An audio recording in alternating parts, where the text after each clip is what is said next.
So it looks Let's like see. he's just diving into level one, probably trying to understand all of the various items. And you see that he has Yeah. sheet one back there. We don't know what he built on sheet one. And That might be something that'll help him. Let's see if he switches yeah, back to sheet let's one. see if we can see that. Maybe he built his table, taking the reels and repeating them multiple times. Yeah, so we're on Ah, sheet one. He's done a lot of pre-work, and yes.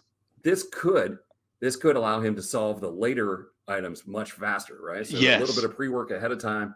Wasted 6 minutes doing the pre-work with no points to show for it yet, but now the points might come very, Exactly. very quickly. All Just right. just Wow. yep, just like in Forged in Fire. See the guys who the contestants who clean their metal first, they wind up with good knives in the end. And the ones who don't, they get out ahead of time, but then they wind up with a cracked blade or something.